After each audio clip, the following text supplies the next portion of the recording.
I had this really important letter that I needed. It was like to do with a bank account, and because I'm an idiot, I didn't really notice that I'd moved 2 or 3 times since I lived at that address, right? Talking on your tits, talking to customer service is a nightmare anyway. But in this situation, they were asking security questions and the security questions weren't right. And I was like, no, I genuinely live here. This is my account. Can you send me a letter to re-access my password to my old address, and I will just go to my old address and get it? Fine, we'll do that. So I go knocking on the door and nobody answers. And I go around the side and the lady's just talking really loudly on the phone and never heard me. So I wave through her window and she's like, great grumpy grapes. And her, I presume, son, he was in his bath towel, just peeking over, just like, And she goes out to the front, and I'm like, hi, I'm sorry to bother you, lady.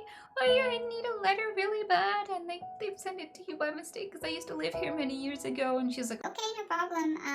Give me your number. I'll ring you when it arrives. I knocked again, they didn't have it, and then I knocked again. Like a few weeks later, they gave me the letter, and he was in his bath towel again. I was like, do you just live in that towel? Have you gotten out that towel in the past few weeks? What the fuck? I put it in my pocket. Shut up. I walk away with my letter like, yeah, and I'm perfectly happy, just like, I got the letter. And I'm walking along, right, and I get almost to my door, and I'm really excited to get in my nice warm house. And I reach into my pocket to get my keys, and I notice that the letter's not in it. So I reach in the other pocket, and I'm like, the letter's not in that one either.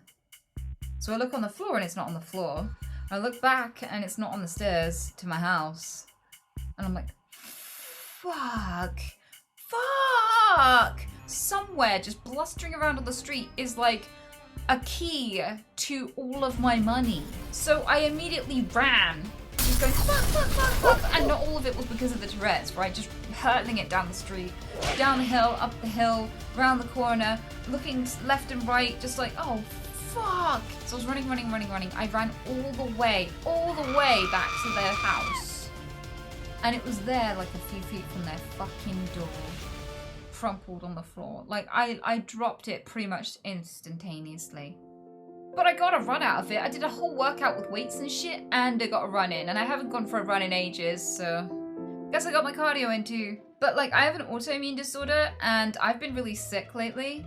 So like, my energy levels just plummet out of nowhere, and I just don't think my body was ready for the stress. And I was like, you know what? I don't think I can stream like this. Like, I was like, like, I was trying not to fall asleep. And sometimes I wake up just with key prints on my face because I just fall asleep on the desk and just face mash the keyboard. So yeah, I just ended up being like, I don't think I can do it. And I just went to bed instead. Do you think this letter was born expecting to be thrown into such a turbulent situation? Poor letter. I'm thankful that letters are not conscious beings because they exist to be licked by strangers, stuck together, and then torn apart by the next person who touches them. They get passed around from hand to hand, jostled all the way across the country or the world, just to be torn apart on arrival. Like, nothing about that sounds fun. Maybe they like it? Oh my god, this is an argument for being a letter if I've ever heard one. Year 4.